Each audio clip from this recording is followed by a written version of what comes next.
welcome to a special edition of Too Much Effing Perspective, the podcast that asks musicians and entertainers to relive their most Spinal Tap moments when nothing goes right and everything gets kind of weird. I'm your host, Alan Keller, a comedy writer in LA and lead singer of the least heralded Chicago band, The Falling Wallendas. And I'm your co-host, Alex Hoffman, former tour manager for bands like Radiohead and PJ Harvey, and lead singer of the least heralded Milwaukee band, The Vainglorious. After we wrapped up the first season of our podcast, Alex and I came to realize that although a lot of you love the movie This Is Spinal Tap, on which our show is based, you may not have seen it in a long, long time and probably don't have the nerdy, encyclopedic memory of every second of the film like we do. It was released in 1984. Yeah, and so was Punky Brewster, and that hasn't kept you from memorizing every single episode. I told you, Alan. It was Doogie Howser. Then why do you dress like her every Halloween? Right. So we thought we'd count down our 11 favorite Spinal Tap moments from the movie to jog your memory. We don't have time for that, Alex. See right there? Alan just unnecessarily jumped in with a verbatim quote from Spinal Tap's famous Hello Cleveland scene. Hello, Cleveland! Hello, Cleveland! When the band gets lost backstage and the janitor tries to guide them back to the main stage. Yeah. Turn right. Yeah. And then there's a little jog there, about 30 feet. Jog to the left. We don't have time for that. Go straight ahead. I wouldn't say my comment was unnecessary. I was just demonstrating how eminently quotable this film is. But admit it, Alan, you're attending Tap Anonymous meetings weekly, aren't you? What about the word anonymous don't you understand, Alex? All right, enough. Well, it is time to break like the wind. You can't help yourself, can you? And start our countdown of the Tap 11 Spinal Tap moments.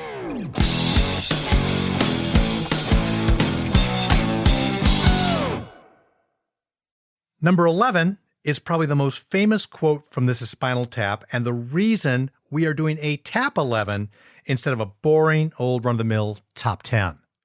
It's a line delivered by Spinal Tap lead guitarist Nigel Tufnell, played by actor Christopher Guest, when explaining to director Marty DeBurgi, played by Rob Reiner, how he gets that extra oomph on stage. Because if you can see, the numbers all go to 11. Look, right across the board.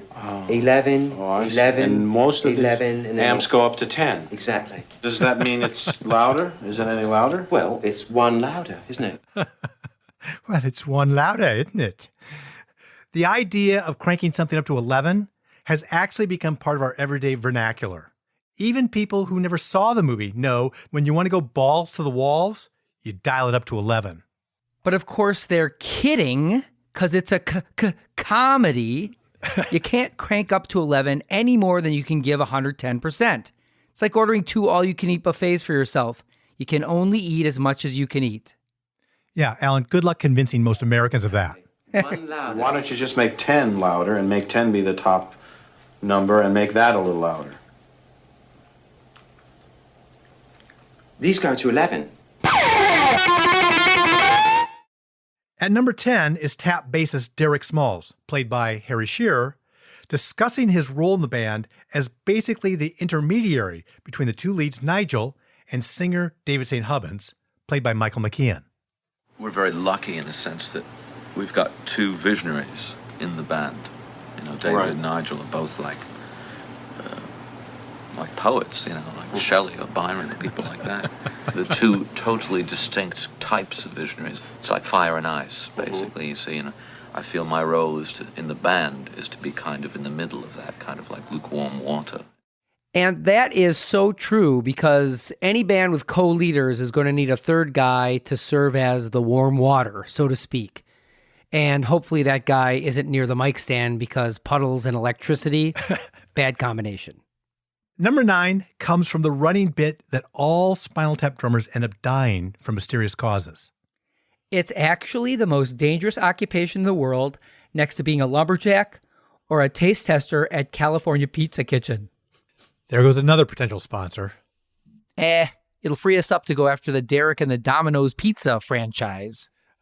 That's another $5 in the pun jar, Alan. I am going to go broke. In this scene, Nigel describes the death of drummer Peter James Bond. We were playing a Festival. Jazz Blues Festival. Where was that? Well, blues jazz, really. Blues Jazz Festival. That was in the Isle of Lucy. The Isle of Lucy. Isle of Jazz Lucy. and Blues Festival. And it was tragic, really. He exploded on stage. Just like that. It just went up. He just was like a flash of green light, and that was it. Nothing was left. Look at his face. Well, there was. It's true. This true. really did There was happen. a little green globule on his drum seat. It's like a stain, really.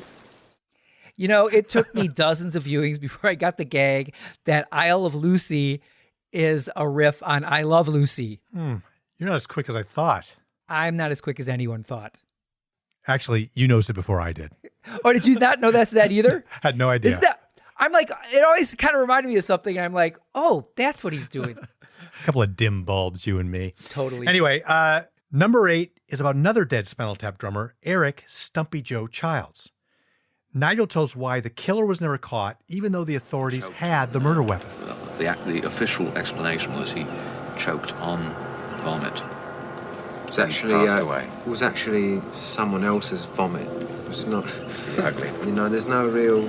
Well, they can't prove whose vomit it was. They don't have No. facilities in There's Scotland no Yard way of to You print can't spectrum really photographing. dust for vomit. That is something I've never learned on any of the 1,000 variations of CSI I watch. There you go.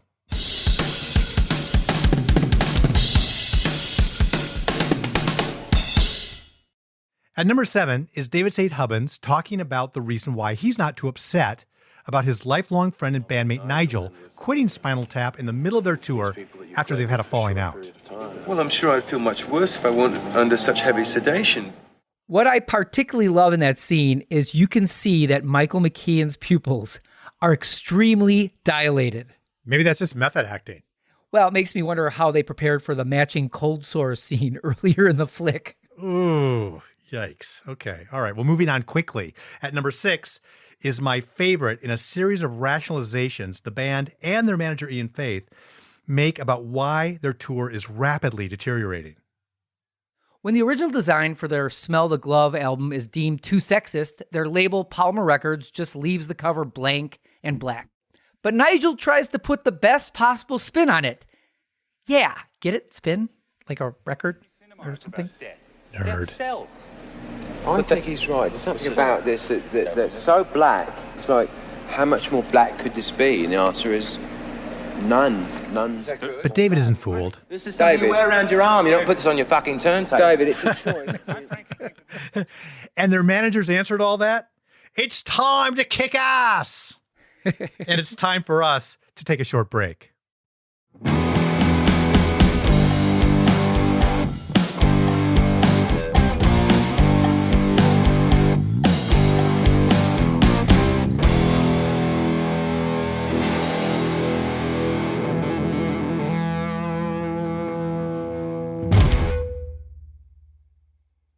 Back to our Tap 11, we're now at number 5, which comes after another gig is canceled due to lack of interest, and the band's new manager, David's girlfriend Janine, tries to replace it with a set at an Air Force base filled with people who don't know who Spinal Tap is and really don't care. The quote is from the officer, played by my favorite ever, Fred Willard, who welcomes them to the base and pays them the weakest compliment possible. May I start by saying how thrilled we are to have you here. We are such fans of your music and all of your records. I'm not speaking of yours personally, but the whole genre, the rock and roll and so many... The rock and roll. I love it. Number 4 happens when the band comes upon one of their old hit songs on the radio. It brings smiles to their faces until the DJ says, Thamesmen and cups and cakes. Where the Thamesmen later changed their names to Spinal Tap. They had a couple of nice-sized hits. They're currently residing in the Where Are They Now file. Johnny Q with you. You know, that kind of reminds me of the time I was on tour and I found a CD for my band, The Falling Willendas, in a used CD bin at a record store. And it was selling for 50 cents. You know, why are you so negative, Alan? I mean, maybe it was someone's favorite album, got played over and over and over again and got scratched or who knows what. It was still in the wrapping, Alex. Oof. Yeah, okay. I mean, unless they wanted to make more money and they re-shrink wrapped it, I think I have a feeling it was never played. Sorry to hear that story, old chum. All right, so moving on. Our Spinal Tap moment number 3 was uttered by Polymer Records promo man Artie Fufkin, played by Paul Schaefer, who you know from, Alan? David Letterman Show. Of course. And Artie takes the blame when no one shows up at an in-store promotion for Spinal Tap's new album. It's me. That's what it's happening. It's me. I did it. It's my fault. I got no timing. You know what I want you to do? Will you do something for me? Well, do me a favor. Just kick my ass, okay? Kick this ass for a man, that's all. Kick my ass. No. Enjoy. Come on. To be honest, I've wanted to kick your ass many times, Alan. You tried that one time in the Czech Republic, and you couldn't do it. Yeah, that was very frustrating, but you are tougher than you look. But not as tough as it was to come up with our top Spinal Tap moment. But we narrowed it down to 2. For our runner-up, it's Nigel playing a lovely little piano piece. But when asked what the title of that piece is, the answer's not quite what you expect. It's very pretty. Yeah, just simple lines, intertwining. You know, very much like I'm really influenced by Mozart and Bach, and it's sort of in between, though. It's like a Mach piece, really. What do you call this? Well, this piece is called Lick My Love Pump. Instant classic. Yes.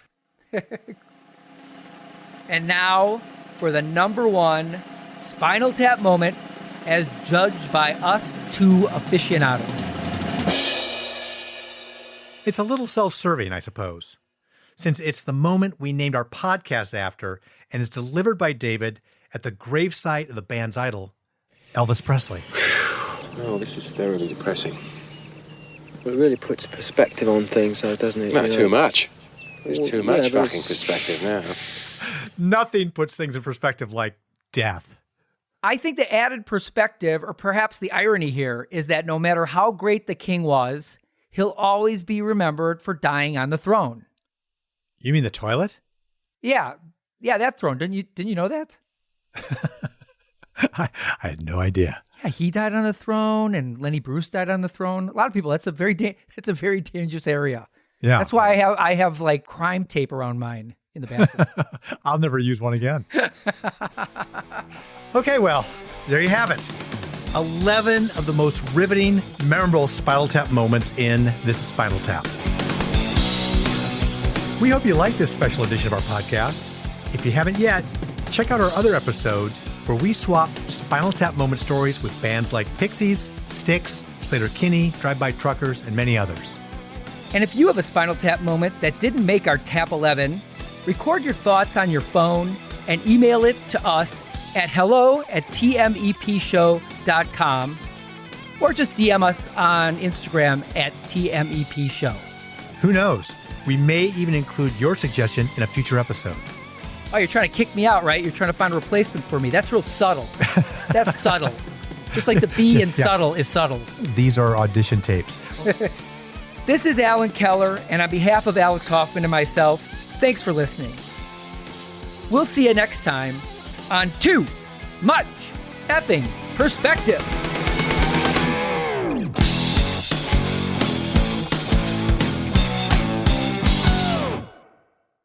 Although it would be as great as having armadillos in our trousers, this podcast is not affiliated with This Is Spinal Tap, and no person or entity connected with the film has sponsored or endorsed its content. This podcast is not affiliated, sponsored, or licensed by Authorized Spinal Tap LLC or Century of Progress Productions. Evergreen Podcast Network.